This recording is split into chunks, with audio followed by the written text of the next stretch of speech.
Welcome to the Caged Minds FightWorld 23 preview special. I'm Micah Frankel, and I'm going to be joined by 8 fighters going to be in action this weekend.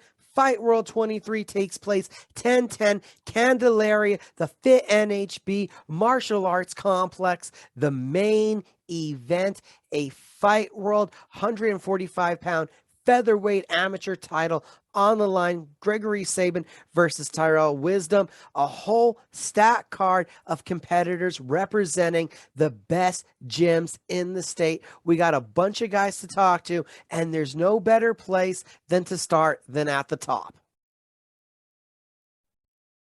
Joined right now by Fight World 23 headliner, the man in the main event, one of the two, fighting for the Fight World 145-pound amateur title. Tyrel Wisdom, how you doing, sir? Hey, I'm doing good. Thanks for having me. What was the first thought that hit your head when you get the call from John Judy? You want to be in a title fight? Oh man, I was super excited. I've always wanted to be a main event. That was always a big thing. And plus a title, it's a 2-for-1 for me, honestly. And yeah, I'm super excited for it. The record that I got, I believe this is going to be your 6th amateur MMA fight. Is that correct? Correct. Yeah, this will be the 6th. I'm 4-1 at this point. 5 fights in. How long have you been training for? Oh, for fights, I think I've been at it here now 5 years. I think I've been at it for fighting. Because I did like wrestling, you know, and that stuff before, but for MMA about 5 years. Was it the wrestling? What attracted you to MMA?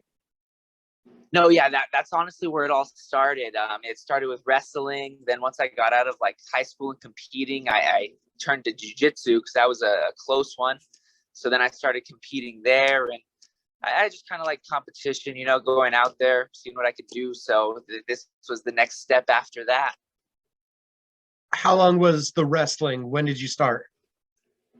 I did a little bit when I was like super little, you know, like 7. I think I did it for a year or 2. And then I came back in high school and I did 2 years in high school of wrestling. And then it was jits from there. And what were you always a fan of MMA? What attracted you to the sport? I think it's once I started doing jiu-jitsu, we would watch them sometimes. It wasn't the big thing because when I was younger, you know, I was doing football and other stuff. But when I got out, really started focusing on doing jiu-jitsu and wrestling, then I really got into it and started watching. Yeah, just kind of consumed me from there. How long did it take before you say it consumed you, before this is something you're like, yeah, I have to do that? I would say it took probably a year into training, you know, so like doing it myself, watching it. And then that is really when everything clicked. And I was like, this is something I want to do. Now, over the years, competing in MMA, how has this love of the sport changed? I think it's changed a lot because a lot of the guys now, they're super well-rounded.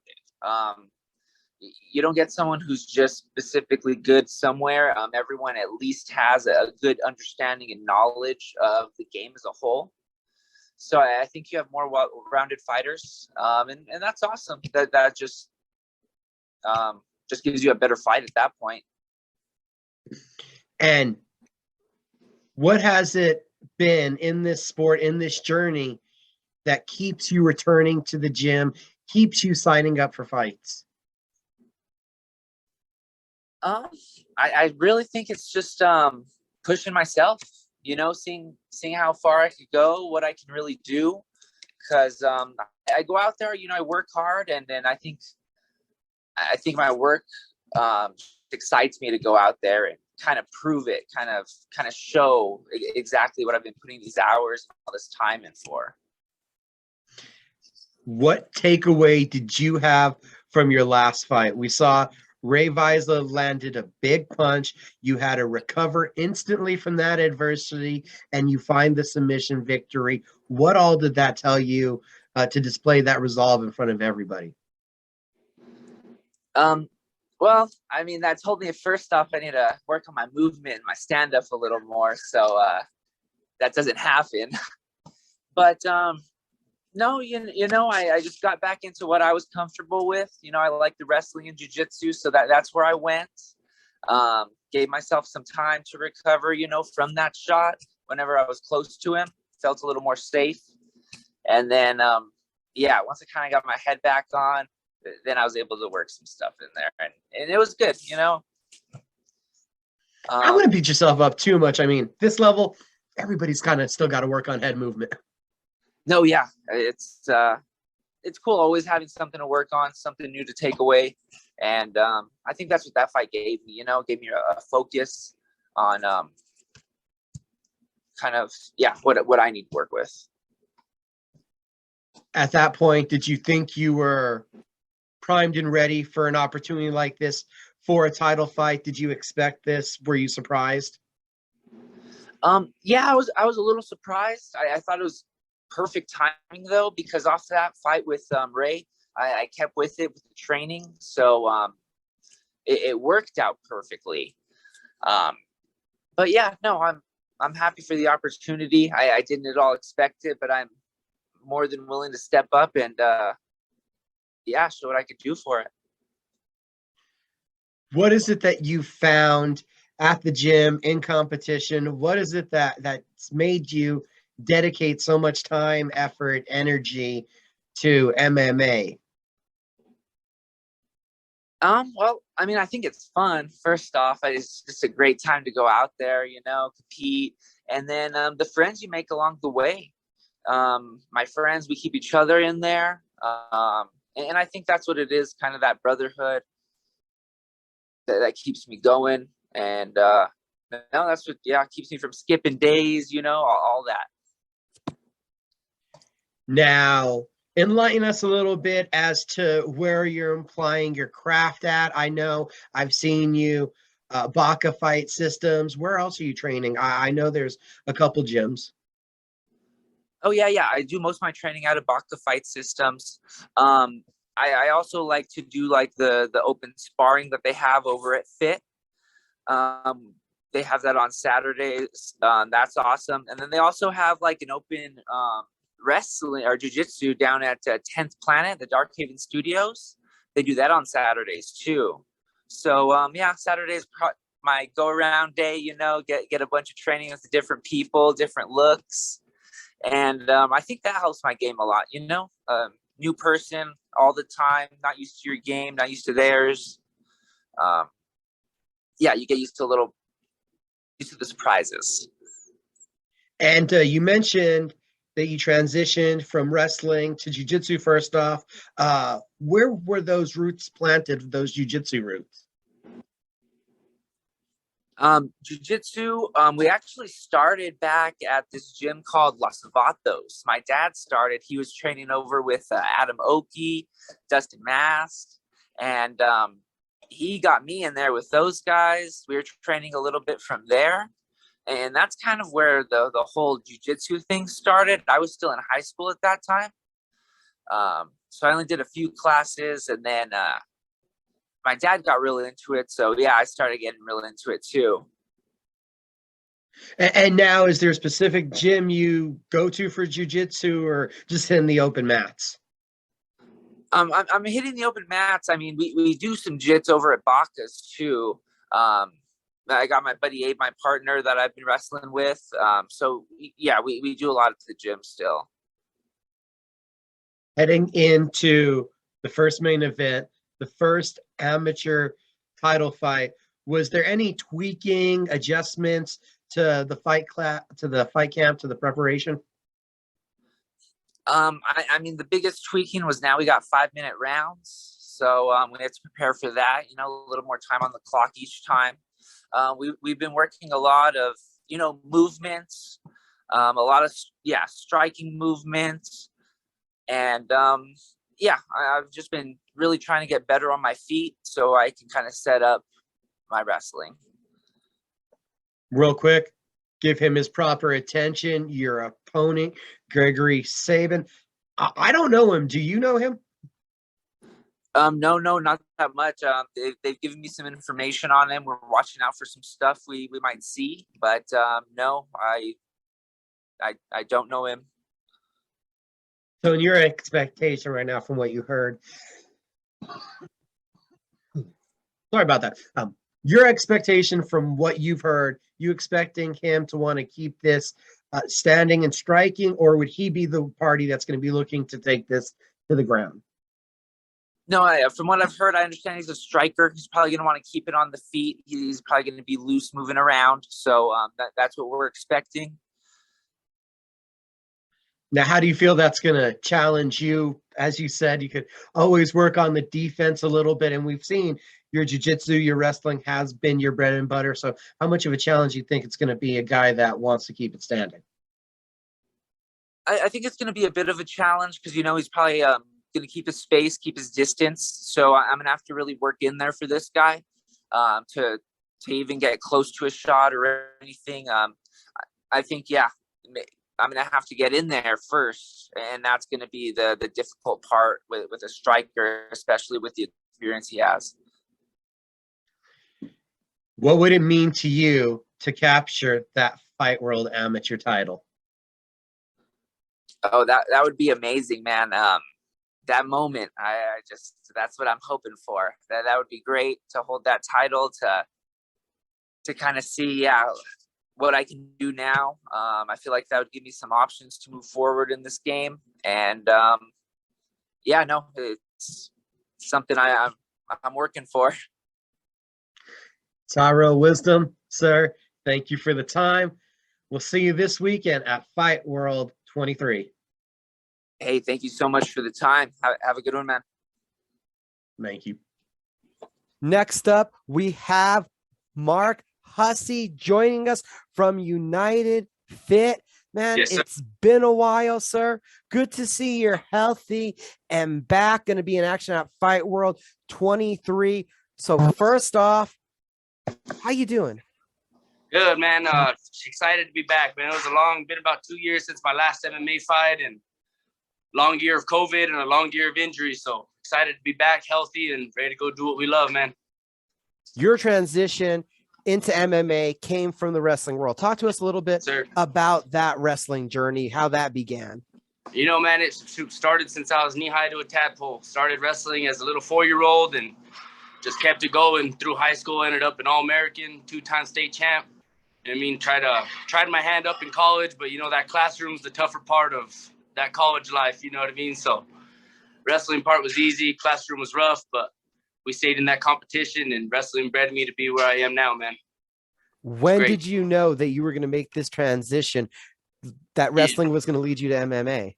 Man, I've thought about this since I was a little kid. I remember watching Anderson Silva when I was, maybe 11 or 12 and telling my parents I was going to do this. And, it took me a few years after high school and college to really figure it out, but I'm here now, man, and I'm literally living the dream. I ain't lying when I say that. What was the process of finding a gym and ending up there at United Fit under Nick Gonzalez? Man, United Fit pretty much fell into my lap. I've known these guys since I was in high school, and my year after college, just doing the work thing and trying to live life wasn't working out. And I ran into my boy Carlos Mora here, and he told me to come in. And within 3 days of coming, I told Nick I wanted to fight, and I had to fight 2 weeks before I had ever thrown really punches or anything like that, and got thrown by trial by fire, man. I love it. I've been in love ever since.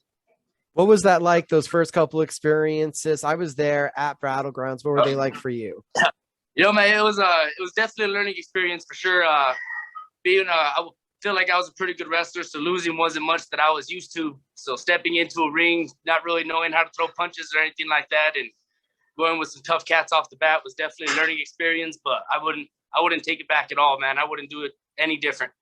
Those losses brought me to where I am now and taught me how to be. 2 years away. We've seen you before in the cage up at Buffalo Thunder. How do you look back on that experience now when you've had so much more time to grow as a martial artist, to really start to understand this game? Oh man, shoot, it was a great experience. That first fight I just turned into a wrestler. You know what I mean? It was pretty much just a grapple fest. So I'm real excited to now show people that I'm a much more complete martial artist than I was the last time. You know what I mean? I've added a lot to this game. I've put in a lot of work, and I may not have fought in the last 2 years, but I've been in the gym. I've been working, and we're going to go display some good violence this weekend, man. Show a lot of improvements. How devastating was it? What kind of blow was that to you to have a major injury this early on into your career? Yeah, man. At first, it was super devastating, man. I never, man, it's honestly an injury that some people tell you won't come back from and stuff like that. And so it was real hard to hear at first. But now, really looking back on it, I'm glad it happened now instead of when I was professional and waiting on checks. And this is my way of life. You know what I mean?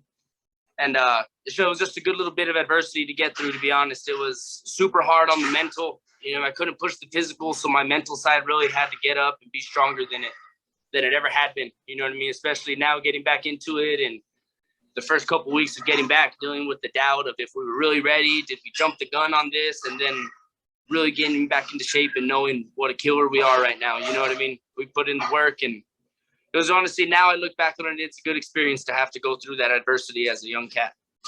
No, just to let everybody know, it was a lower leg. It was a foot injury somewhere in that neighborhood. It was a Liz Franck fracture and tear in the foot separation of the first metatarsal. Pretty tough one. How did you do that? Man, it was kind of crazy. I was wrestling a 120-pound little kid here at United Fit, 6:30 in the morning, no warm-up. Went to go hit a single leg, and boom, heard a pop in my foot, and instantly knew that something was different, man. Now you're getting all the feedback from the doctors. And like you said, that's a pretty devastating injury. Was there a point in your mind where stepping away was a possibility or not at all? Yeah. I ain't gonna lie, man. I should have been back to this 6 months ago. And the first time we had surgery, I didn't let this thing heal. Got back into the gym too fast, was doing too much too fast, and went to go get the screw pulled out. And he told me that I had to go get a bigger screw put in and go through the process all over again. So when I had that little bit of news, that was the moment when I was like, man, am I going to get to do this? So, it was definitely a tough one, but I know this is where I belong, man. It wasn't no doctor, nobody going to tell me that I can't do it. So whether you fuse my foot together or whatever happens, I'll be back in that cage again, regardless. I'm sure the plan going forward is not to have you fighting at 200 pounds, but it seems like a nice little way to make a reintroduction, not a huge weight cut on the body. Yeah, exactly. We were wanting to accept this one at 185, but John Judy said it was 200 or go, so it's 200. I'm ready to step in a cage and get to it, man. We're hoping to next couple fights either be at like 70, 185, something like that. But we're ready to rock, and 200 sounds good to go to me. Is that the plan for you? You think 170 is going to be the optimal weight class? I think 170 for sure for now. I'm hoping still coming down on my weight. I didn't even cut any weight this time. I'm hoping to walk around about 190 pounds and probably test the water for sure, be a 170 pounder easy. And by the time I'm professional, maybe test the waters down at 155 if we could touch it and just see what goes on, see what the body says. Where did you used to wrestle at? I wrestled for Rio Grande High School and Los Lunas High School, and then I wrestled for Adams State for about a year. And when you were at Adams State, what weight class were you targeting? I was actually targeting heavyweight up at Adams State. I was walking about 230 pounds around that time. So how much has MMA been a lifestyle changer? Oh, huge, man. Even wrestling all my life, I was never the big diet guy. And, really the kitchen has always been my working hard in the gym's easy. That's the fun part. The kitchen's tough on you. You know what I mean? So now that I finally learned how to dial in the kitchen and dial back like you said, the full lifestyle of all this, it's been really good for me, man. Mentally, physically, emotionally, everything, man. It's changed me as a human being and just made me a better person. I saw you in the crowd at the last Fight World event, at the last couple. Yeah. Is that a fun experience for you? Is it a little more heart aching because you want to be in that cage having your opportunity to perform? Yeah, man. It's a little hot and cold, to be honest. the first ones that I was going to when I was really still in a boot and could barely walk, those were definitely real heartbreaking to watch. Because I knew that, I should have been in there and I should have been making it look good. You know what I mean? And then this last one that I went to was honestly a really cool experience. Saw a bunch of my friends go, and I knew that I was only a couple months away myself, so it was a lot easier to watch these last times. And without you getting too deep into it, you're back in it. And I'm guessing that the coaches have been proud and happy with the progression that they've seen also. Oh, yeah, big time. That's all great. The opponent's going to be AJ Hotchkiss. Do you know him at all? Not necessarily. I've looked his stuff up on social media and stuff. Haven't looked too much. Seems just a big athletic dude, kind of fitness influencer guy. Played some football, but I don't know, man. I just think I'm better everywhere, I believe. So what are you expecting of yourself from this return performance? I want to be a complete fighter, man. I want to show everyone that I am good everywhere. I truly believe that I'm only a few fights from making my pro debut, and I think I'm gonna have a hell of a pro career. I really just want to go show that I am complete, and I'm the next one up from New Mexico, man. Mark Hussey, thanks for joining me today. Yep, thank you, brother. I appreciate you. Joining us next up, we have Roberto Esquinca from Winks Family Gym. Seen him at Nowhere to Run. You've seen him on the Grapple Fest mats, and now you're going to see him in the cage at Fight World. How you doing, sir? I'm doing good. Thank you. Man, so we've seen you take these progressions, these steps through this amateur journey. How excited are you for the first cage fight? I'm immensely excited. I've been putting work in for several others that have fallen off, sadly, but I'm ready for this one. Did you feel it was the plan, the way you made your progression, how we saw you go from the amateur kickboxing, amateur grappling now to the cage fighting, or has it just kind of fallen into place like this? Yeah, that was our plan from the beginning. We wanted to get the individual martial arts and make sure in that environment and progressively put myself into the cage. So from your team, were there almost certain kind of marks you had to hit, progressions to be able to keep moving on? Yes, there was. We wanted to get definitely a lot more comfortable on the ground at the beginning, and then we want to build toughness and just, like I said, get more comfortable in that environment and the fights. Now, as we've seen you here over the last 2 years progressing, was this just the start of your combat sports journey, or where did it begin? So I started off in fifth grade, up to senior, up to high school. But back then I wouldn't count it. I was training more, so I could do good enough so I could play a game. I had no intentions to fight. But I've been back at it for 3 years now, just a bit over 3 years. Now, what has it been like your training there at the Winks Family Gym under Henry Barahona? It's good. It's good. I get a lot of attention. Helps that he's my brother, so he's able to watch over me a lot throughout everything. We live together, so he's watching what I'm eating. He's watching how I'm working out and this and that. And what did you take from watching him throughout his camps? He hasn't fought here in a little bit, but he has a lot of experience. Yeah, just the mental. I was able to see a bit, obviously not everything, but a bit of what it takes to be a fighter, the sacrifices you have to make, the selfishness that you kind of have to present yourself with. Is your brother a big influence for why you're also in this journey, or was this kind of something that also was just in you? It was a bit of both. I joined the gym one day because I just want to ride back home from school, and I was hey, are you still coaching at that gym? He's yeah. So I went with him. He told me to get on the mat, and I just fell back in love with it. But like he definitely does help out a lot. Yes. Now, does it feel like there's more pressure on you from him in the gym because you're his brother? Are there higher expectations? Kind of. I wouldn't say like higher expectations, like necessarily that like I don't know. Nah, not really. He expects a lot out of me though, most definitely. Well, I'm sure that he sees your potential probably more than anybody because you guys are always right there together. So that's probably what leads to some of that. Yeah, definitely. He puts a lot of like he believes in a lot in me because of that, because we spend so much time together. Yeah. You said you've had a couple camps fall out. So you're already kind of getting used to the uncertainty of the sport.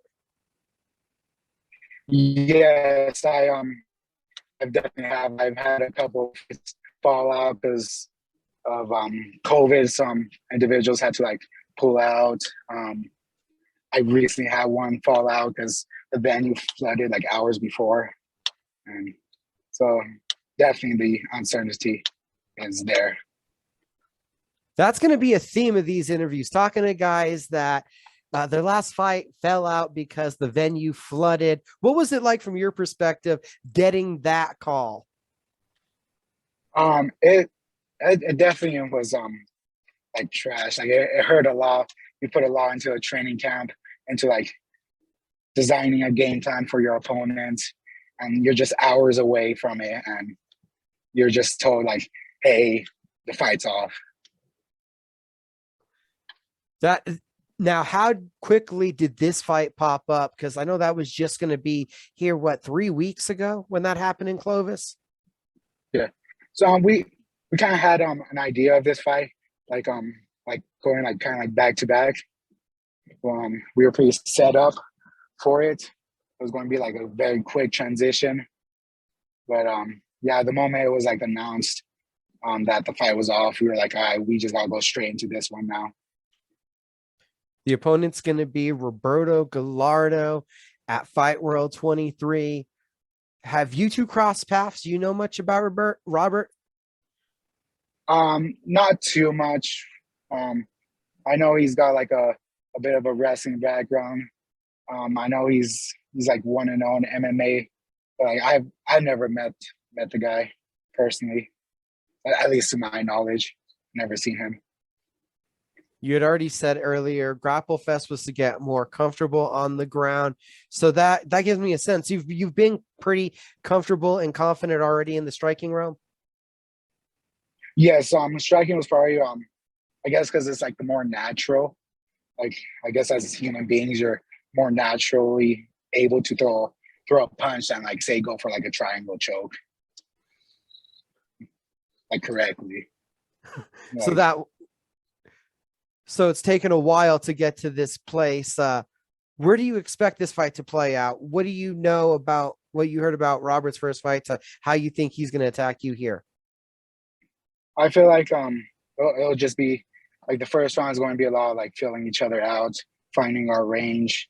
I feel like he's going to want to get in close so he could utilize his wrestling. I'm going to want to keep my distance and use my striking. If it gets to the ground, I feel comfortable off my back and using my grappling, and also feel comfortable enough to get back up into even just back into a striking exchange. So I feel like it's going to be a good chess match. First time stepping in the cage. Do you think this is going to be a memorable experience for you? Yeah, I feel like you're always going to remember your first. So like definitely going, keep as much of the stuff that I can keep, the hand wraps and all that, put it in like a little area every now and then, look at it, admire it. You'd already done some sparring before, but what were the thoughts before that first kickboxing match? Yeah, so I was going against a member from JW, which is like our we're like affiliated with them. It was just to was just to build toughness. I was the like underdog. The guy had some years of like karate, and like he came at me, I came at him. It was a great fight. And just like experience, really. It was like no sort of like animosity. And now as we head towards Saturday night, the first amateur MMA fight, what do you think it's going to be like to hear the roar of the crowd? Because it's a little bit different for an MMA fight. Yeah, I'm not concerned with the crowd myself. Like my only voice will be Henry Barahona and Brent Calhoun. Like they're going to be my voices and the only voices I hear. The crowds, I don't think, is going to be very existent for me. Well, what should they expect here come Saturday night? Fireworks. They're going to see. I feel like I'm a high-level technician. My striking's very well. My grappling's very well. My MMA wrestling is very well. I feel like they're going to see a like high-level amateur in the octagon. We look forward to it. Saturday night. It's been a lot of hard work. Does it feel satisfying that it'll finally be here with the ones that have fallen out? That at least Fight World, these have been pretty consistent. I don't think we're gonna, fingers crossed, have any pipes busting. So how does it feel that it's finally here this week? It looks like you're getting in the cage. It feels good. It feels like all the hard work and all the progression from like say even the last like Grapple Fest from like 2-3 months ago, like the progression that I've made there, like it'll feel good that like people are going to see all the hard work that I put in, from striking to grappling to all around. A lot of hard work, and we'll get to see all those skills on display Saturday night, Fight World 23. Roberto, thank you for the time, sir. Thank you. And next up, joining me is Fit NHB's own Sarina Ochoa. Ma'am, how you doing? I'm doing great. How you doing? I'm great. For you, I guess there's got to be a lot of excitement. You've been active, but I don't know if it hasn't been in the state, has it? No, I've only fought in Albuquerque MMA like one time, and it was 3 years ago. So just like putting a message on Instagram and like seeing everyone like actually want to attend and come, I'm getting like way pumped. Just like seeing everybody actually want to come, and like friends and family and coworkers that I didn't even think were like interested in MMA. Okay, so now I have the answer. It was 3 years ago, the first time I interviewed you, and that was before your amateur MMA debut, right? Yeah, I feel like that was before my first ever MMA fight. So that was like September of 2018. It's crazy to think how far you've come, how many fights you've been in. What was it like getting the experience over the last couple of years traveling as an amateur? Yeah, I haven't been as active as I wanted to be, and we're just going to blame that on like COVID. I'm like, oh, that like took a couple like years off of everyone. Like, but I'm the only chick left in the gym, I think, that's still an amateur, but I'm just trying to like get as much experience as I possibly can. But I feel like every time, like my last fight, we went out to Indiana, Amanda Lovato and I, and just like getting to be with a professional and fly out somewhere cool, and like the whole trip's paid for and you make a little money. I'm like, I feel like I'm living the dream, or like I'm a professional already, because this shouldn't be happening. This is awesome. But getting to be in New Mexico this time, no traveling, but it's a completely different vibe just because I know everyone's going to be there. The old gym. You fought in the old gym many a times, battlegrounds, smokers, whatnot. But the first time competing in the new gym, is this going to be a little special? I think so. I don't really feel that yet, but I'm sure as I'm walking out, I'm probably going to be like, holy crap, this is awesome. The energy in my own gym with my people there, I think I'm going to feel super like pumped. And you mentioned it a moment ago that the experience in Indiana had you feeling like a professional, but I'm sure Monday through Friday, once you walk through the doors there at Fit and HB, you feel like a professional because there's not an amateur program. And you said you're the last of the ladies yet to turn pro. So that means you're only working with pros.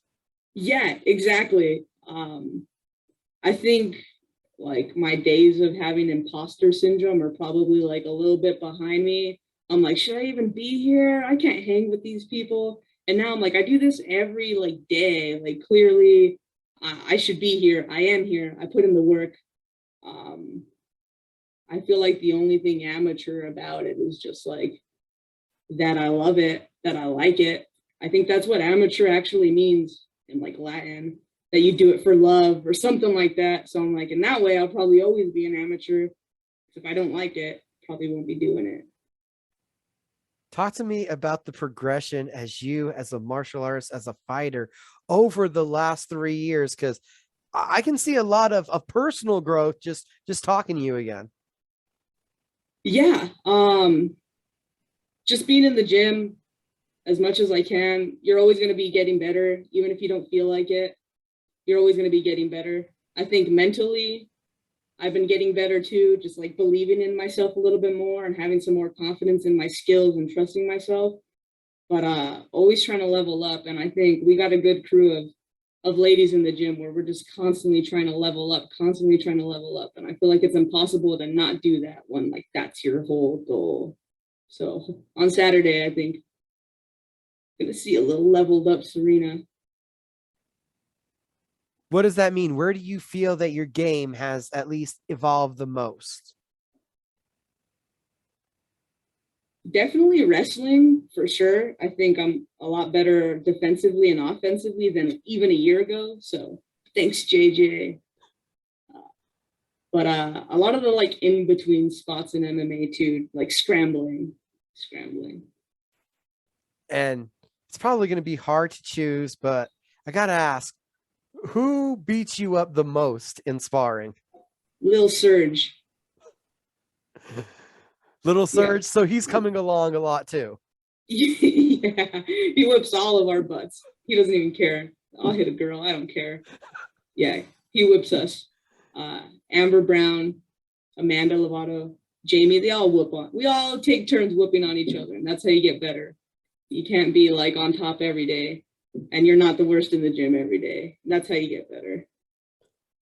How much of it is a family environment there at Fit and HB? It's crazy. Literally, like if one of the girls doesn't show up, my girlfriend hates when I say that, the girls. She's like, it sounds weird. So if one of the ladies, one of the women doesn't show up, I feel like sad. I'm like, where are you? Where were you today? Are you at work? What's going on? You gotta like shit talk them a little bit too. Where were you, huh? But it's like if someone's gone, if someone's missing, you feel that. I feel like that is like part of being like a family, a crew. Generally, I'm like, if someone's missing, I don't even notice. But not at the gym. What are your expectations for the matchup Saturday night taking on Chelsea Colas? I hope I didn't mess up her last name totally. But yeah, what do you expect from this fight, this matchup? I just expect myself to perform, put on the best performance I can do, whatever that means that night, considering styles and matchups. I just want to perform. I don't know what that means, saying that out loud to anyone else. I don't even know what that means to me, but like I have a feeling deep in my heart, somewhere in there, it's tucked away that perform, good performance. I don't really know what that means too much though. I hope it's a good fight. As like far as like entertainment goes. But what does that meant in the past, having a good performance? Like once you've looked back at how the fights have played out, what has having a good performance meant? Because I'm sure that each fight has its own ending, but what is a good performance meant? Yeah, those fights where you leave and you feel like whether you won or lost or whatever the outcome was, you did it independent of the outcome. Like that was you in there, independent of what happened. Does it almost feel strange that it's fight week and you're not getting ready to travel? A little bit, but I'm kind of happy about it because I live 2 minutes from the gym, so it's going to be great to be in the bath cutting weight. Like 2 seconds before I have to go in versus like being dehydrated on a plane, traveling, or not being able to eat and having to like road trip somewhere. So I kind of like this a little bit better. I can't blame you for that, but how valuable do you feel some of those experiences are? Because you almost got to think about it. If you had to do that just as a professional and you had this nice, comfortable road the entire amateur run, it'd be a little shock as a professional. Yeah, that's true. I've gotten, I mean, I haven't had that many fights comparatively, but 4 is more than 0. 4 is more than 1, 4 is more than 2. So I have gotten quite a bit of just experience between being in Colorado, between New Mexico, between Indiana. So I think just all that experience is going to play in my favor. And has the why changed over the last couple of years? Why you're committed to this sport? That's like philosophical. Maybe, I'm sure it has, but I really don't have like an actual answer. But I know it definitely has. It's, you know, that little graphic, it's like when you first start, you don't know how much you know about something. You just like know you want to do it. And you're like, anything you learn, 1 thing versus 0, like I know 2 things versus knowing nothing like 5 minutes before feels like monumental, versus that you get better and better. Like you already know 100 things. The difference between 101 things and 102 things isn't that much. It's like you're growing, but you don't really feel it. And when you first start learning, you're like, I know so much. And then as you get better and better, you start realizing you like don't know as much as you think you know and all this stuff. So I think I'm somewhere, I'm not here anymore, like not really knowing too much. I'm somewhere in between. And I know there's a lot of stuff I don't know and need to know, or will figure out, or don't know, I don't even know yet. But I'm somewhere in there. And how much fun is it? Yeah, that's what I'm looking for on Saturday. I just want to have fun. I want to have fun. And it was great getting to talk to you, Sarina. Thanks, man. I appreciate it. Next up on our preview show, we're talking to Alfredo Alvara. Sir, thank you for the time. How you doing today? Good. How about yourself? Man, I'm wonderful. It's fight week. What are your thoughts, emotions, feelings? You know, I'm nervous because what happened last time, but I'm excited to prove what I could do in there. And I'm excited to show everybody what I could do. First fight doesn't work out in your favor, but you got in there and got in the cage. What did you take away from that lesson? Because it's either a win or a lesson. Yeah, you know, I learned that I was kind of scared about like a bunch of things. I had a bunch of questions of like, man, am I going to get knocked out by this first punch or something? Well, I was feeling good the whole time until he said fight. Then I kind of froze up. But I feel this time I know what to expect, how everything's going to feel in there, and I'll be ready for wherever the fight goes. Was that a little bit surprising to you, how you felt and how it changed? Yeah, it changed like in a split second too. Everything, I feel like all of a sudden I was like worried about getting hit. I was worried about getting taken down. And I feel I won't be worried about those things this time. Yeah. So what have you done to fight past some of those kind of negative thoughts and just be able to go in there and be free, do what you do? Yeah, I just, on my training, I go training every day, Monday through Thursday, Saturday. I've been running also. So I feel I can be ready for this. I've been able to drop by the gym. I've seen you on the mats a couple times. How have you improved, you feel, since the last one? I feel like there's a big jump, you know? We got like a few people coming in. Dominic Rivera's helped me with my wrestling a lot. I feel that's going to be a big factor in this fight. And just overall, all my skills from my striking, all my coaches, all my teammates help me out, help me with all these little techniques and stuff. So, and Saturday night, you're taking on Isaiah Gutierrez. What do you expect from this matchup, from the fight? I'm not too sure. They're saying he's like a wrestler, you know. He submitted his last guy by rear naked choke last time. So I'm kind of expecting him to go to the ground, but I'm not exactly sure. We'll see if he stands up with me or not. Like I said, I'll be ready if we do go to the ground, and feel it'll be good. Training at Duke City MMA under Frank Gomez, you and your brother. I got to talk to your brother previously. Now I'm going to talk to you. What does it mean to you to be there side by side with him in this journey? You know, it's just super cool. He's the one who introduced me to Duke City and Franco and all those guys. So I appreciate it a lot. And I don't even know what I'd be doing if I wasn't fighting right now, to be honest. Did you find the sport together with your brother? What was your introduction to MMA? So my brother was into it a while before me. But, you know, he just kept on. I always saw him watching the fights. Then one day he joins the gym. Then I just see him going every day. Like, man, I want to do this, but I don't know if I can. Then just one day I said, you know, F it. I'm going to go try this out. And it's been fun so far. How much of this process and journey for you has it been clearing these hurdles, breaking down these mental boundaries? Can you say that one more time? How much of this process, this journey for you has been clearing or breaking down these mental hurdles or adversities? I feel like I have to go through that like every training practice. Like every day I'm like, sometimes I'm tired. I'm like, I don't want to go today. But the days you don't want to go are the days you have to go, I feel like.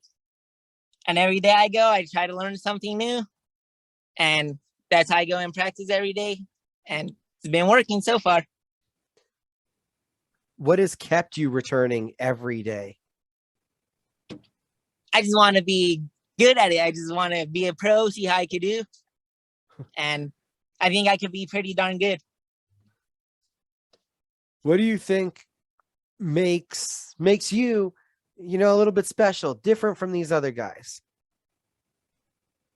You know, I feel I have like a lot of cardio, my explosiveness, I think more than others. And I just have a good motivation and drive to do this right now. Now, we know you and your brother are head on in on the sport. What does the rest of the family think about you two guys going out and doing this?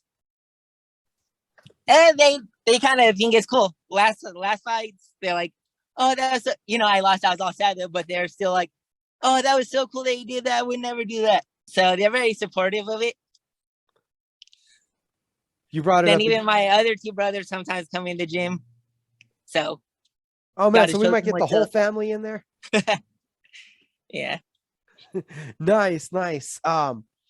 Even though it was a loss, you still got in there.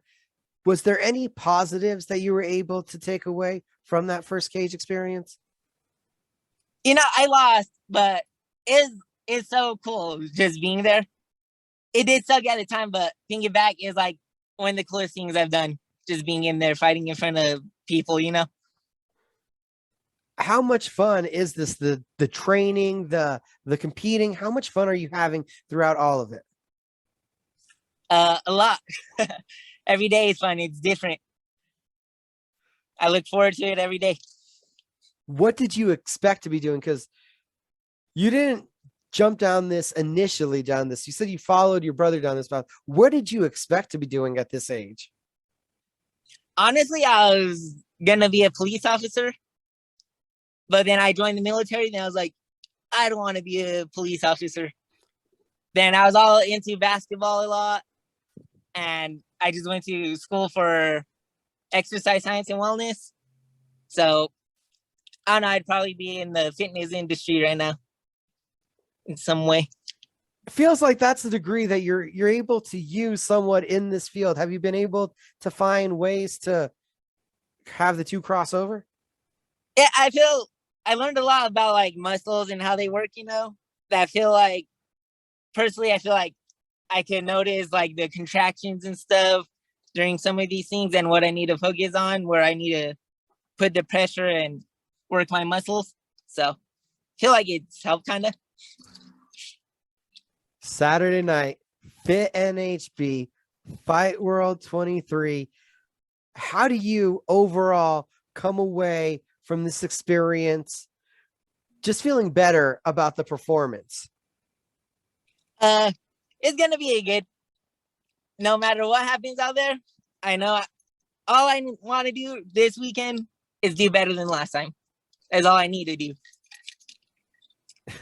It was awesome getting to talk to you, Alfredo. And I'm excited to keep watching you progress through this journey, sir. Thank you for the time today. Thank you. Next up, we have Iyean Varela joining us. Man, a few words the many times I've met him before. Hoping again to open up today. Iyean, thank you for the time. First off, how you doing? No problem. I'm doing great. So I heard you come from a wrestling background. Let's start there. Is that the case? Yes, sir. I wrestled all through high school. Started a little late, but then I still wrestled in college. And where did you wrestle in college? At Highlands? At Highlands? Yes, sir. What was the value of the wrestling experience for you? Just hard work, practically. That's what I got from that. And what did you like about the sport that had you take it so far? I just like competing. I like even bug Freddie every week if I could just fight every week. Training at Sandoval Fight Systems. When did you know after wrestling that you were going to try the sport of MMA? I have a lot of family that do it, and honestly, just coming, I've known Jesse Martinez for a long time, watched him. He who wrestled at the same school. He was on the same team as me. Watched him growing up a little bit, met Andres Quintana. Just started meeting all these guys because friends of friends were all in the same loop. And that's when it pretty much started. First time that I saw you, it was in a grappling match. And I believe you had called out Joby Sanchez. Yes, sir. Why call out a UFC vet for the first time you're jumping into a grappling match? Or was it the first time? Yeah, it wasn't the first time. I had done a couple. I've been doing jiu-jitsu. Jiu-jitsu is sort of what got me sort of started into MMA. But yeah, I just, like I said, I just try to take on anybody at any time. What tell me about jiu-jitsu and where you started and how that's been going. I started at Gracie, didn't really connect with it that much, and I found 10th Planet, and those guys just opened me up a lot. Felt like I've always had a hard time looking for a coach that I connect with, and fortunate there, I found a bunch of guys that I connected with there. Now, how long have you been with 10th Planet? About 2-3 years now. So this has been a while in the making that we're now seeing you here on the MMA side. Yes, sir. I almost didn't do MMA for a second. I was just doing jiu-jitsu. What was the transition point? What changed everything? I was training at the trails for a little bit with Andres and all them, but then I amazingly found Freddie. Met Freddie. We were on the same grappling card in Carlsbad, and I don't know, everything just clicked. He just told me to show up one day, and we just started rolling off of that. Have you always been this tenacious competitor that I've seen? Yeah, I love competing, just competing every week if I could. And how important is winning to you? It's important. It's very important. I feel like if I race you to the car, you're going to take off in a sprint. Yeah. I'm always trying to win, yeah. Yeah, I just heard this story actually the other day. Do you watch baseball? No, I don't like baseball. Okay, well, there's a pitcher, and they were talking about him, and they said he's so competitive That like he makes sure he's the first guy at the door when he's with his friends, when he's with the group. I'm like, I kind of feel like you would have those same alpha male instincts. Yeah, like showing up to practice and just being like trying to be the last one there, coming to practice every single day, just trying to outwork everybody. Where's that mentality come from? Or is that just you naturally? It comes from my wrestling background, honestly. Just that sort of, our old coach, Doug Moses, that guy sort of brewed that into us. To this point, you've mentioned Freddie, you mentioned Doug. Who are some other people that have been some major influences on Iyean? My stepdad, really, he was the one that started it all off. He got me into wrestling. I had like wrestled a little bit in elementary, took a long break, and then he started coaching at my high school. So then I sort of just got back into it. So he was the main dude that got me into all this competition. How long after the meeting with Freddie did it go from jiu-jitsu to, I want to do MMA? I think it was like pretty quick. I honestly walked in, we practiced for like a week, and then I heard of the Fight World card, and some of my other buddies were trying to get on it. I was like, heck with it, let's do it. And Freddie was up to the challenge. He was hesitant, but he let me go for it. You've already had this tenacious and wild style inside of the cage. Was that always how you kind of envisioned what you were going to look like here starting off as a fighter? Honestly, no. We like train a bunch of different things, but whenever I step in there, it's sort of whatever's on the moment. I just throw it. Talk to me about the intensity that you bring to a stare down. First time we saw you at an MMA weigh-in, I was like, I've already seen him do this at the grappling scene, but your opponent was like, dude, we're fighting tomorrow. Calm down. Yeah. Sort of, I just always been that way, trying to get in my opponent's head as much as possible, just because we're about to fight, we're about to wrestle, grapple, anything. I'm not your friend at the end of the day, you know what I mean? Maybe after, but I try to just bring that intensity because he is going to try to hit me in the face. So, how much did you plan out to have that mindset to even be looking for those cerebral advantages at this level?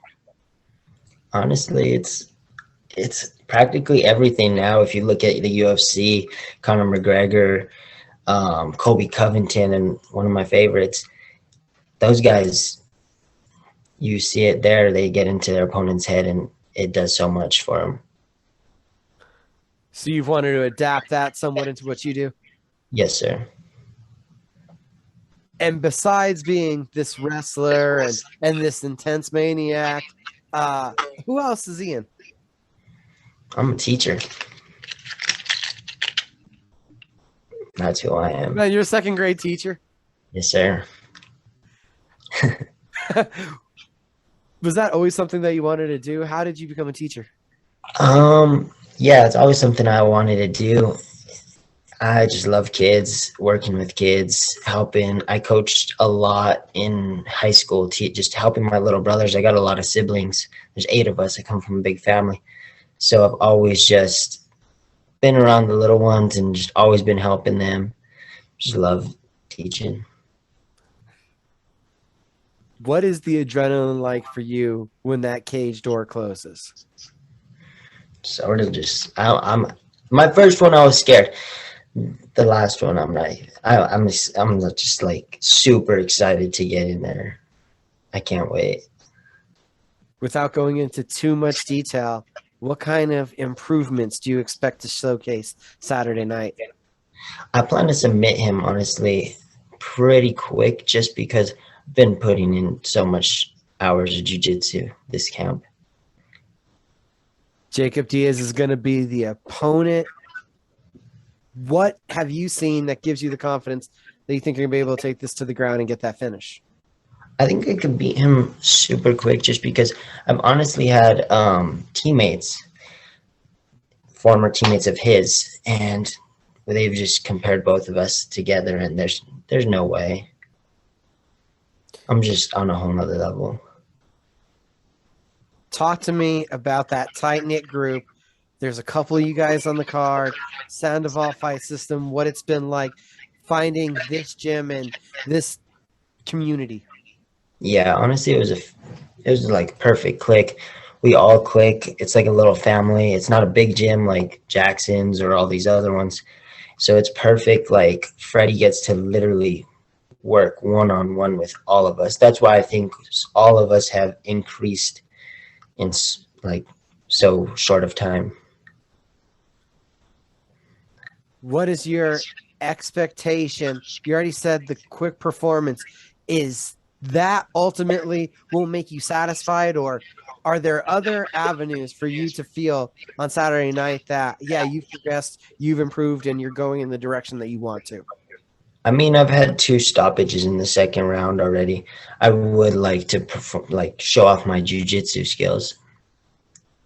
That's practically what Is that part of also slowing things down because they've been a little bit wild? Would that be something of a goal? Just do what you want in there and not just let it kind of go? Yes, sir. Yeah, that's probably the right idea. It's the right idea, but we'll see how easy it is, right? Yes, sir. And how much is it fun? Is it excitement? How do you categorize training for the fight, competing, everything encompassing MMA for you? Fun, exciting? I love it. I just love training every day, keeping healthy and shape. Gives me a goal to like look forward to. Like after this, I'm going to start bugging Freddie again. Let's do the next thing, because it just keeps me occupied, especially now that I'm going on summer break from work. I'm going to have too much time. I'm going to take a boxing thing. Do the students know that their teacher's a fighter, or is this something? No, they're too young. You leave it away. Yeah, they all know. I've shown them a couple of my fights. They saw my hair today for the first time and already knew what's up. Oh, so is this a tradition? I'm gonna start it. Yeah, I didn't do it my first fight, but sort of brings back that like old school, like what we did for wrestling. You know what I mean? Trying to get that gold sort of type of thing. Nice. A lot of great stuff there, Ian. It was great getting to talk to you, and excited to see you in the cage Saturday night. Again, thank you for the time, sir. No problem. Later. Next up, I'm talking with Victor Santillan. Sir, nice to meet you. How you doing? Pretty good. And yourself? Pretty good. It's fight week, Fight World 23 here. First amateur fight for you. What's the emotions, the thoughts, the feelings? Oh man, I'm more than blessed. I'm just ready. I've been preparing myself and I'm nothing but excited. How long has the journey been with martial arts, combat sports? Martial arts itself, I've been training since I was 3 years old, like with my dad. And as of right now, I'm 19 years old. So it's been a while, but my MMA career started about a year ago. What martial art were you doing at 3 years old? Taekwondo.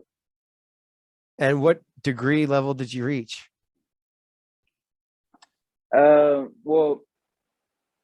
When I was younger, my dad was my coach, so he just took me throughout all the time. But I reached all the way to a black belt. Oh, so it was wow. a very nice experience. Yeah. And when were you thinking, I want to become a fighter? The thought hit me when I was in high school, actually. So during my high school, I used to be a very athletic person. I graduated class of 2020. So I was just very fascinated by all these sports. I did wrestling. I tried football. I ran with the cross country team, also track. So I was just all around athlete, and I wanted more because eventually wrestling will be one of my top notches. Like I love wrestling so much, and I was like, you know what, maybe I can just incorporate some hands, or the jiu-jitsu side and stuff like that. So I was like, I'm gonna just give it a shot. And sure enough, I did. And now I'm here in my first fight. It's very cool. How did that journey lead you to Zen martial arts? Well, it was very tedious because personally, I'm not a very confrontational person. I'm very laid back. I'm an easygoing person. So, it just led me from one of my wrestling coaches, actually. He mentioned Zen martial arts, and I was like, oh, that sounds pretty interesting. So I tried it, and it was I'm pretty sure it was, yeah, before the pandemic. And then the pandemic hit, so I was like on and off, and I couldn't train. So it was very strange at first, but then I just got the hang of it, and I started going, and that was pretty much it. I got hooked. How long had you been looking to make this amateur debut? It's been a while, actually. It's been one of my actual goals ever since I started, because like I said, I wasn't a very confrontational person, but I like being competitive. That's one of my top notches. I like being put in uncomfortable places for me to just showcase my talent. So I was like, you know what? I'm gonna just risk it, And it's been for, I'll say, a couple of months for sure. For sure. It'd be natural to assume that you were more comfortable on the feet right away all those years of Taekwondo. Oh, of course. Yeah, of course. And ever since I started my MMA journey, I started to get more comfortable within my bag, because eventually in wrestling, it's usually like, get off your back, right off the bat. It's like, don't get taken down and don't get on your back. But now it's like, oh, you can be on your back. So it was like very strange to switch it up, but I just try to incorporate it as much, and it all worked out. Is there any competition that you've done before that you can compare to Saturday night to getting in the cage? Not necessarily, if I'm being honest. Like, I'm just gonna absorb all the energy, and whatever presents to me, I'll take it, if I'm being honest with you. What has the coaches, some of the training sparring partners told you to expect? If I'm being honest, they just told me to just try my best, because eventually, I just been training back to back and consistently, that we went all around all the bases, standing up, footwork, ground and pound, all of the above, and clinch work, all of that. So they just told me to expect everything. It's your first fight, so whatever comes your way, just take it as it is and try to do something with it. So that's pretty much it. They just expect it. Like, I'm expecting whatever comes. Was it different going from the Taekwondo world to the MMA world? Was it a huge jump? Not necessarily, because in between those two, I did wrestling within my high school year. So it was like Taekwondo and then wrestling and then MMA. So within my MMA and wrestling, I was, okay, I have to stand up more straight. In wrestling, you have to be in a lower stance. And in Taekwondo, you just head to head. But I just had to tweak a lot of stuff, like keeping my chin down and stuff like that, and like having my guard even higher. But if I'm being honest with you today, it wasn't as difficult, but it was very difficult to perfect. Do you feel like there's going to be nerves here coming in? You've had competitions before. Do you think this is going to be a different feeling stepping in that cage, bright lights, everybody staring? Oh, of course. Of course. I actually have like visions, and I was like, how am I going to react? I don't know how I'm going to react to all that spotlight. But one thing's for sure, that I'm not going to be overwhelmed. Yeah, I'm going to be very like excited, like I'm blessed to be here, like to be able to just step into that cage and just do what I love. It's amazing. And obviously everybody will have nerves, but personally it's just going to be nerves to push myself more rather than down myself. Do you have a lot of expectations, a lot of almost built up excitement? Because it's the first one. It's a cool moment. Oh, of course. Um, it's gonna be one of my core memories that I figure out because eventually I do want to pursue my MMA career further, and I just have to get this first fight, and I have to get this first experience in order to see if I'm made for this. And rather than that, I'm just more than ready. You have a pair of teammates also on the card. So the three of you are coming up here. It's a team bonding road trip. Has there been any talk between the three of you already about the experience about coming up here together? Oh yes, so we actually cut weight together, and those are the ones of the most harshest and most exciting things a wrestler and a fighter can do. Just cutting weight, it's a very long process, but we just have these talks and we're like, yeah, like we're in there already, you know, we only have to step forward. There's no more looking back. It's already coming up. We have to stay focused and stay sharp. So that's all we had to do. Just pick ourselves each other up.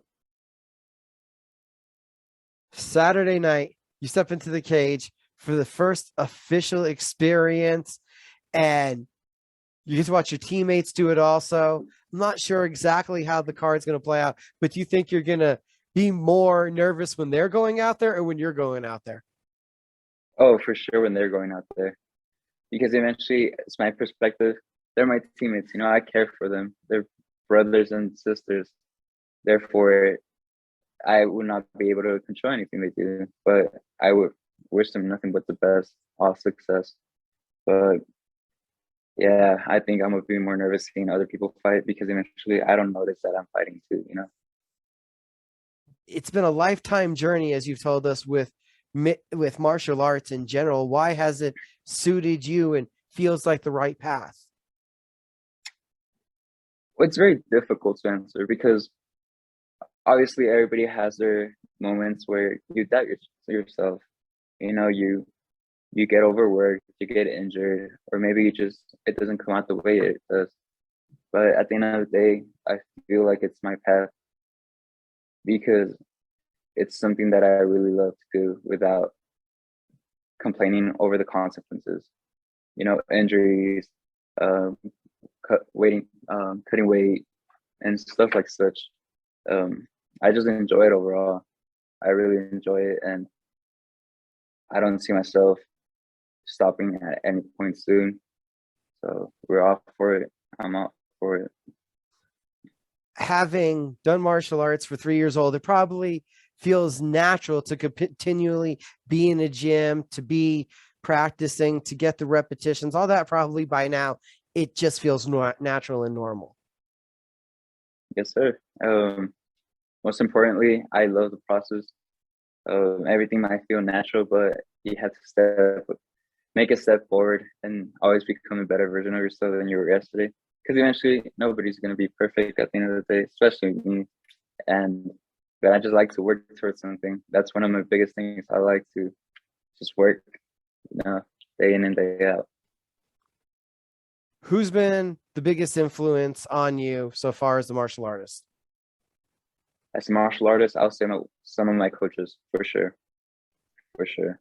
Which ones? So I have multiple coaches that really pushed me and actually call me out when I'm not doing great, which is fantastic. One of them is Stevo, and then Mondo, Coach John, Coach Rob, LA, most of them. It's just a whole group, and it's just a very good community I have there at Zen Martial Arts. It's very, very good for me, you know. They treat me as if I'm a little brother. I'm the youngest one there. And honestly, well, sorry about that. Not the youngest, but one of the youngest. And yeah, it's a great community, and they just help me out throughout personal life and MMA. Saturday night, we see you step in the cage, gonna be taking on Greg Allen.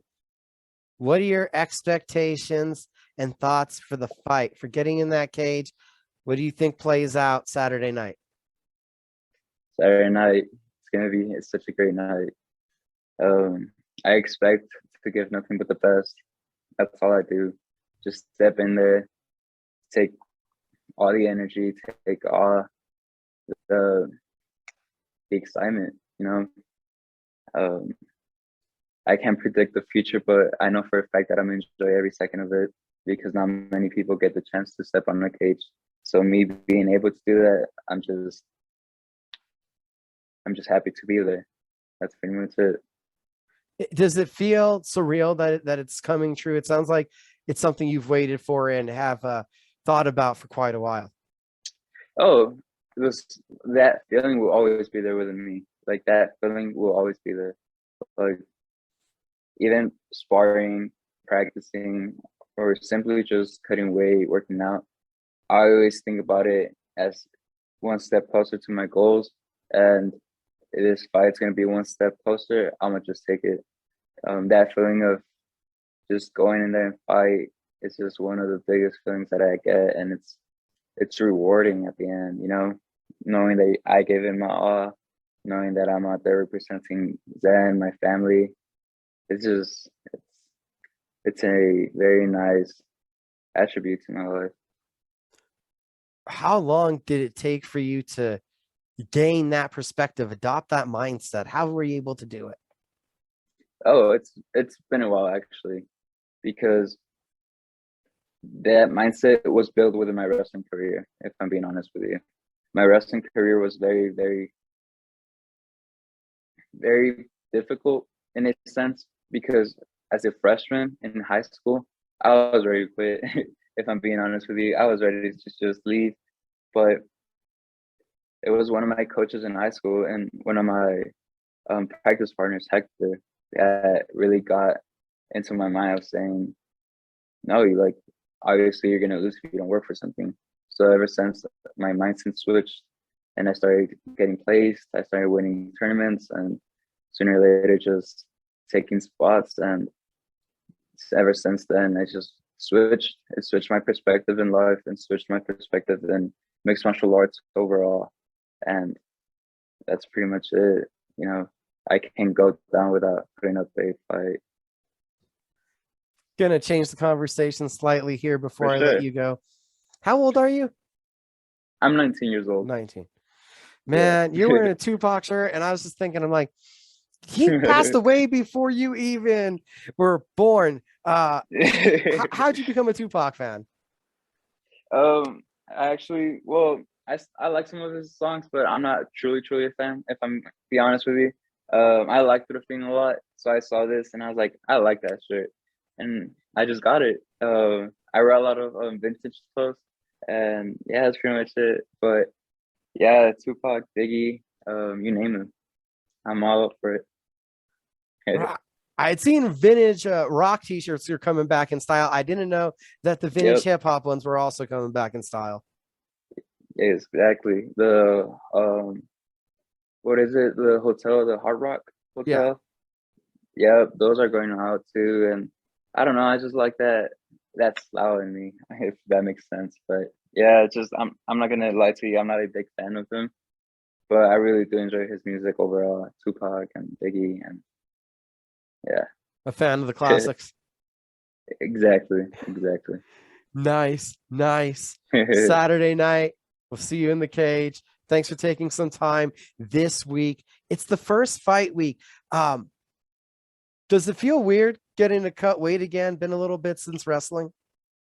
If I'm being honest, yes, it does feel weird, because eventually it's been 2 years since I graduated, and I used to cut around from 180 to 170 in high school, which is not that big of a cut, but ever since high school I grew a lot. So I remember I used to weigh 210 before this weight cut, and now I'm just leaning out ready for 170. So it should be great. It should be a good experience, but it does not feel as bad as I thought. Thanks for doing this, Victor. For sure, always my pleasure. Next up, we're going to be joined by the other side of this welterweight encounter. We just got done talking to Victor. Now we're joined by Greg Allen, who unfortunately This last fight fell out in one of the stranger set of circumstances. I said we'd bring up this event a couple times on this podcast. Greg, you weigh in Clovis, and then Act of God stops the event. It feels like this amateur debut is never going to happen. Oh man, dude, like it's been a journey. It's okay. You know, when it first happened, I kind of was just thinking to myself, I was like, man, well, you know what? It's not that bad. It's been long enough. So once we get there, I mean, we're there. What was the emotions, the reaction when you and the team get the call in Clovis and you're like, the venue's flooded, the whole card's canceled, everybody head home? I mean, dude, it's not a fun time, you know what I mean? Like, but I was ready for that fight. I was really pumped, and obviously I was disappointed, but I just told myself, you know, we keep it moving, you know what I mean? It'll happen when it's meant to happen. So, and here we are come May 21st. Were you already looking at this fight card as an opportunity? Did it pop up right timing? What happened?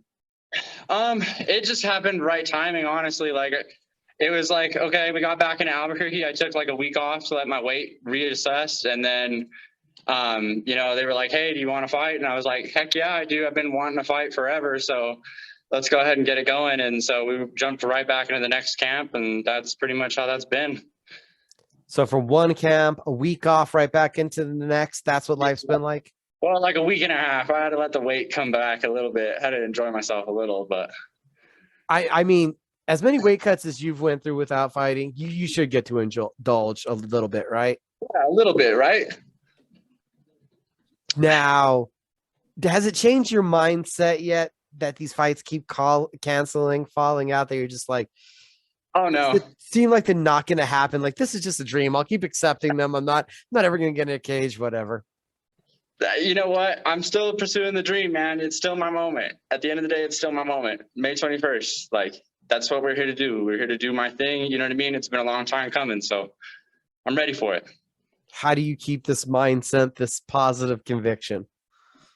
Dude, it's just part of my upbringing, you know, like, man, it's just glory to God, really. Like, you know what I mean? I have crazy faith. So as long as I got crazy faith, like anything's possible through him. So religion's been a big part of how you were raised? Yeah, I mean, not yes and no. I found it myself when I hit about 18 years old after my dad died. And once that happened, then I got pretty religious. So. And now moving forward, it's a big part of your life? Yeah, absolutely. Yeah, most people don't know that about me, but yeah. Well, how big of a part of your life is it, and how does it fulfill you?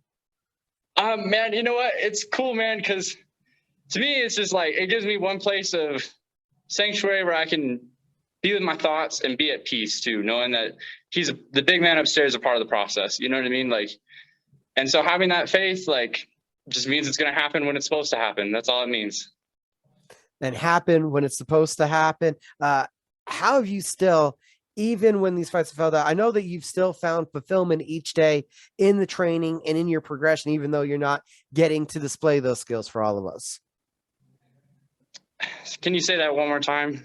How you've been able to still find the light and the fulfillment in progressing while not being able to display those progressions. Man, you know what? Like, this is fun time for me. This is, you know, I'm passionate about this stuff. Like, regardless, like, you know, this is something I've put work into, time into, you know what I mean? Like, I'm having fun. Like, every day is fun. Like, I never look at it as bad day, hard day. Like, it doesn't matter. It's a part of the process. So, like, I love the process more than I love the product. That makes sense. Like, I love both, but I love the process of training. And speaking on that, we see if the guys in the gym are competing, you're right there. I want to be in the corner. So you're an active part of the team and the fight game, no matter what. Oh yeah, 100%. Like, this is probably what I'll do for the rest of my life, probably, is be in the fight game. Like, and what do you get out of, and what do you like about being in the corner? Just in the corner, man, it just feels like I'm there for my team. You know what I mean? Like, I'm there for their support. I'm there, whatever they need, I'm there. And it's just nice. It's nice to be there to help them out. So. Oh, and a little surprise for you. I interviewed Iyean earlier on in the show, and we actually got him to open up. He went like a good 10, 12 minutes and he talked. Wow. Okay. Yeah, man, we got backstory on him and everything. That was I thought going to be a harder shell to crack than it was. Oh man, that's funny. I mean, I could go into like a little bit about my religion if you want. Like, I mean, being Baptist Christian, like I was baptized in True the Consequences Tier 3. I mean, that's something if you want to know. Yeah. That happened after, let's see, my dad passed away in 2016, right at the beginning of 2016. I had to open like a full-time business that I had started just to pay the bills. My mom lost her job. It was a crazy hectic time. And I remember like I wasn't really religious before. Like I was raised in a household where like you believe in God, but you weren't like in the Word, you know what I mean, kind of thing. And so I started getting into the Word. I was like, you know what, I need help. Like this is a rough time in my life. Like my dad's dying, my mom lost her job. I'm trying to pay bills. I'm trying to get everything happen. I was going to UNM full time, doing 18 credit hours. Ironically was a business major, which is, it makes sense how we got the strictly business part, I guess. We switched into MMA, but it's a major in something, right? It's still business. And then that's kind of what got me through things. Honestly, that's what led me down the road. So, and then I took a dare to get into an MMA gym, and then now we're here. So. And you followed it all the way. Now we're finally going to get to see you fight. Does it matter Yes. where the debut is? Does it feel more fitting that it's here at Albuquerque where you now live and reside and have put so much time into training? You know, I gotta admit, it is pretty exciting to mob pretty deep in Albuquerque. I got a lot of friends and family that are coming out, so I'm pretty excited about that. They get to see me showcase the arts a little bit, so it should be all fun, man. You've done the sparring. You've been on the mat a lot. Like I said, you've been there to corner your teammates. Mm-hmm. How do you feel it's going to be different, though? Locked in the cage, bright lights, loud screaming crowd. It's go time.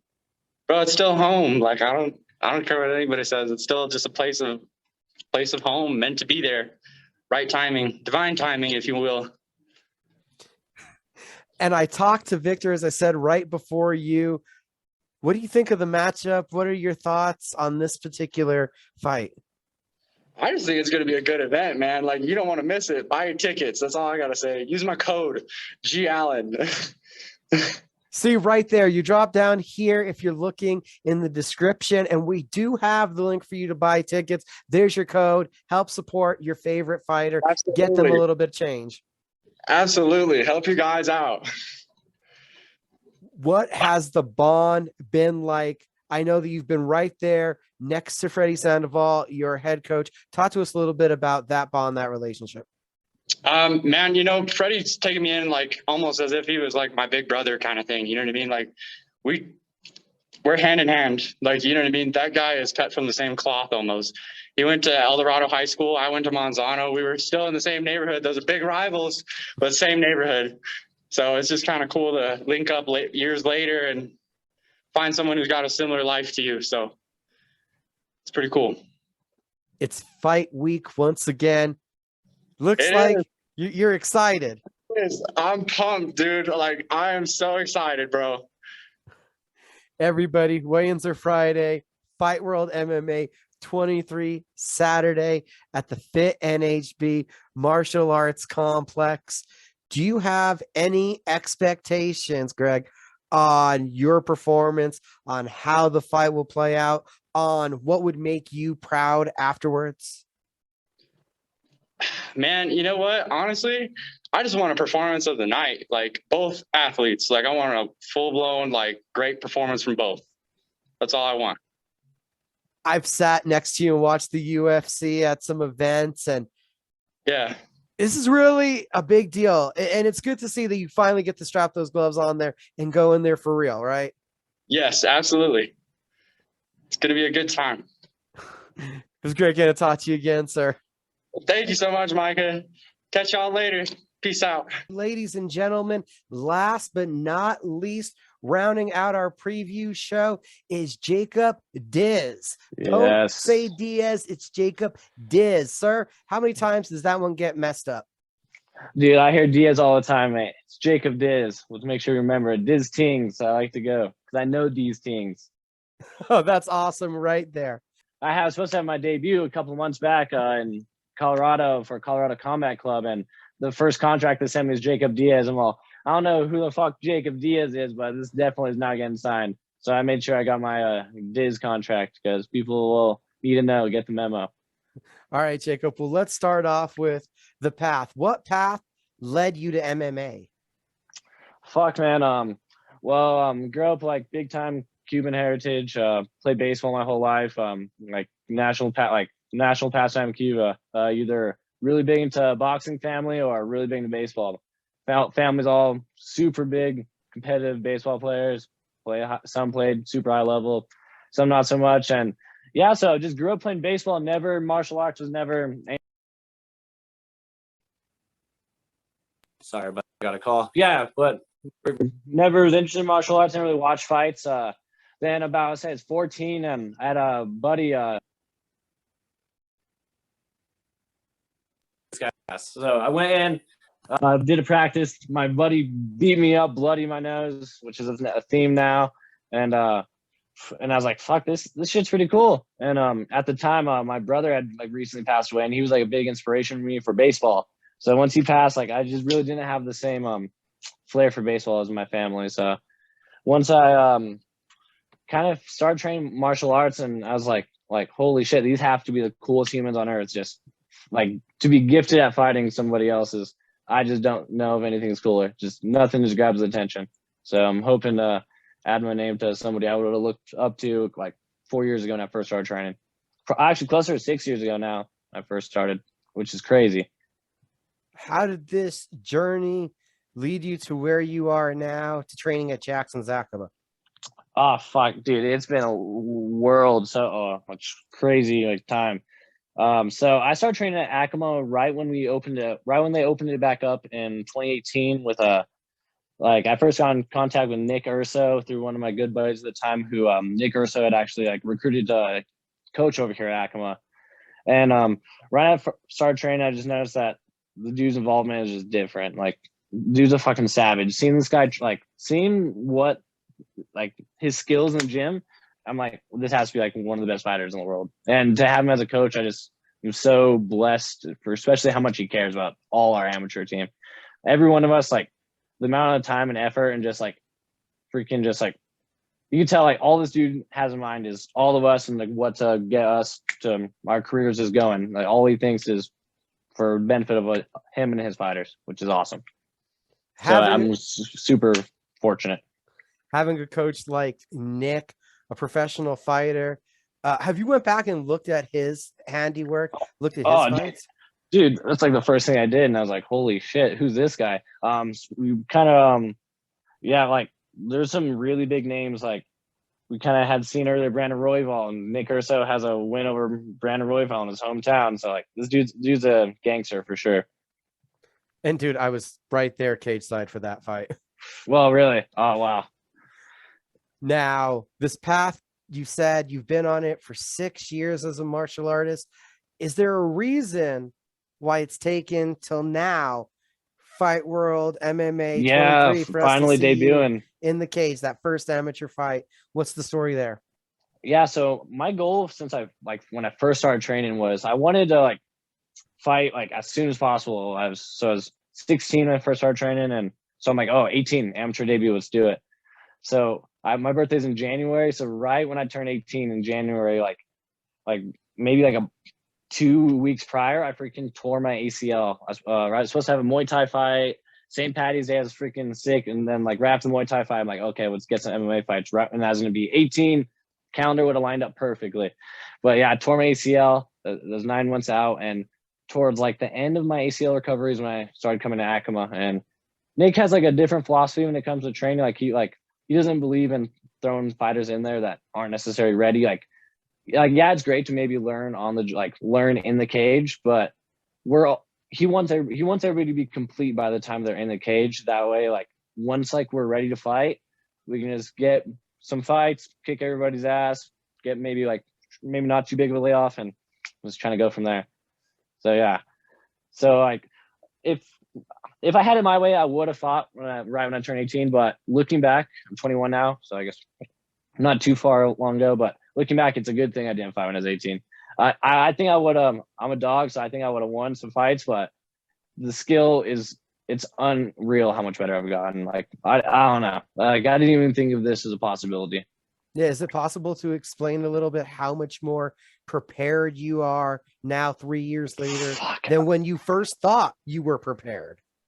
Yeah, so at 18, I'm like, it doesn't. I don't know if I'm getting better in this. Like I'm pretty good, but I don't know. I'm a 25er. Like I'm not a big dude by any means, but I was even more of a freaking built like a child when I was 18. Holy shit, I was just a little kid.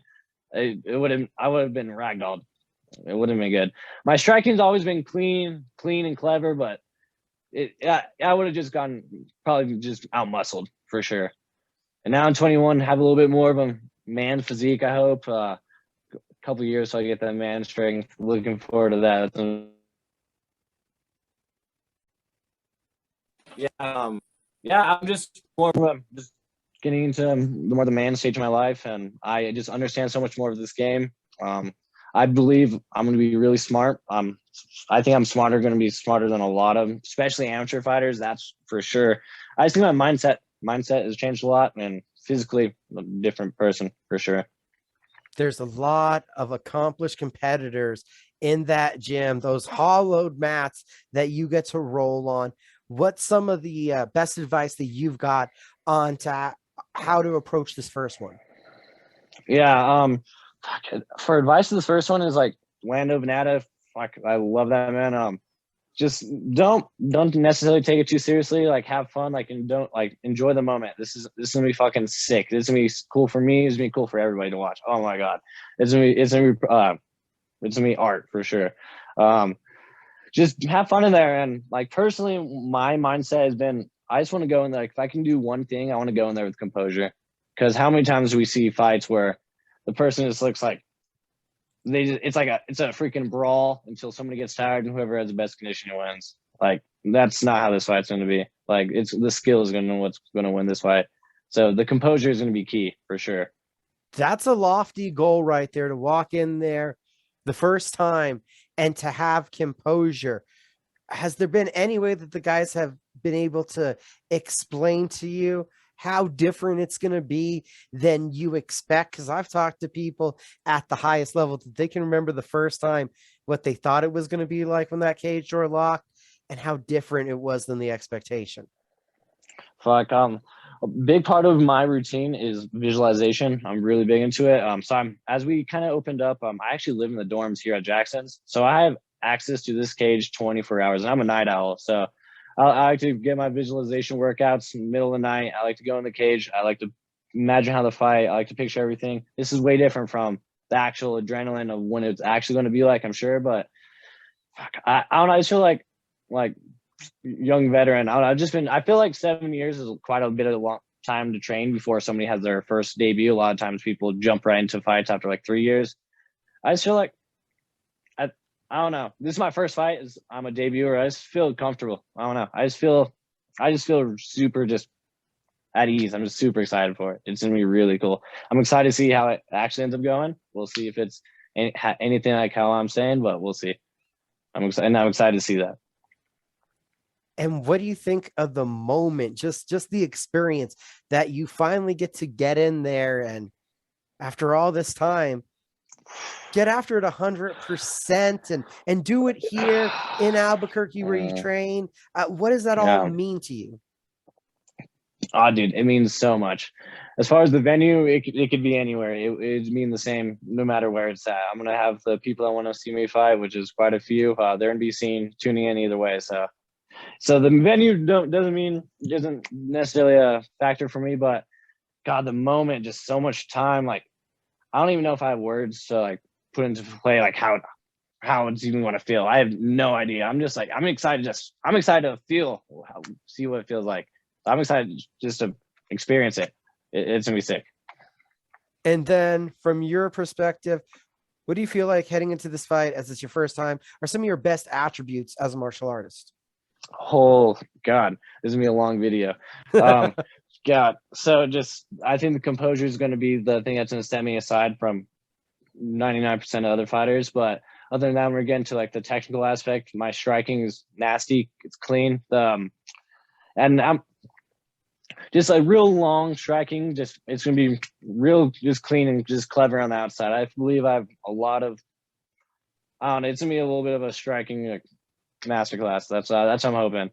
Just I'm real big into the measurement, the gauging the distance. I love that aspect of fighting, because without the distance, like nothing matters as far as striking, wrestling, grappling. If your distance is like shit, you're not gonna do nothing. And when someone has a greater understanding of like the range than somebody else, you can just totally make a fool of the other person. And I think that shit's so cool. I love footwork. I love range control. I love octagon control. I love controlling the cage.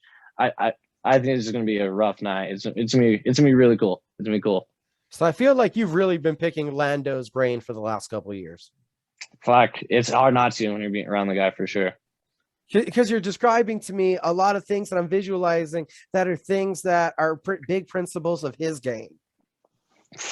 Yeah, maybe Lando's a great fighter. He's done crazy cool things, and I'm hoping to build upon that and to be under the same gym, under the same banner, to kind of carry the torch for the gym and just put our name out there and be like holy shit, look at these motherfuckers at Jackson, look at their strike, and holy shit, that's what I want to put out there. A family full of baseball players. Here you are, an MMA fighter. They're used to seeing a couple brawls and they get broken up pretty quickly.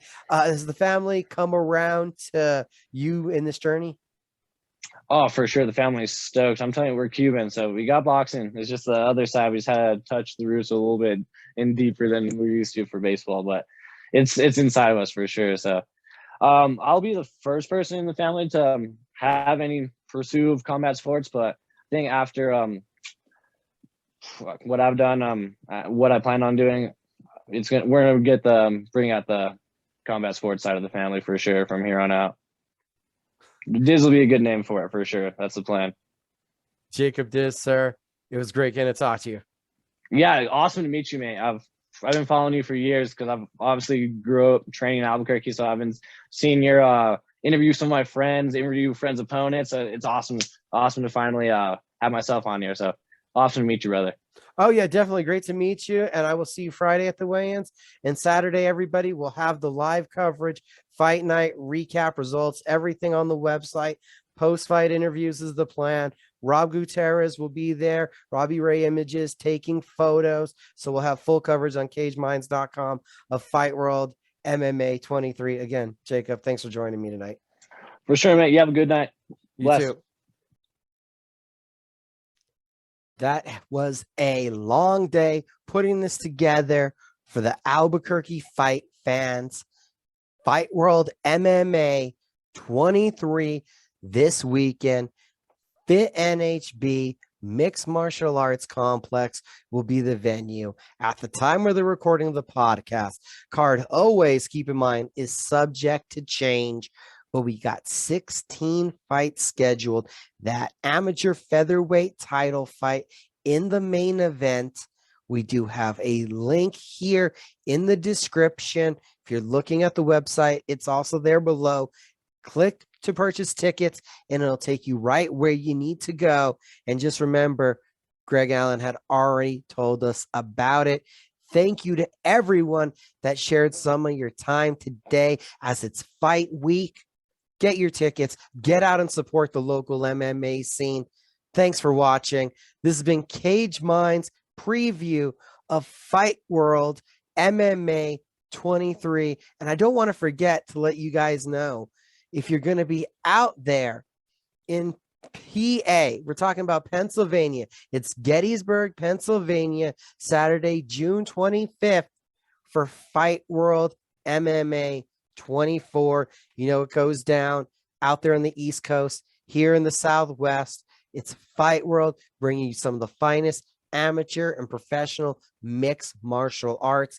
Again, thanks to everyone that came on the show. Thanks to all the gyms that are participating in the event, all the fighters that shared some of their time with me. CageMinds.com.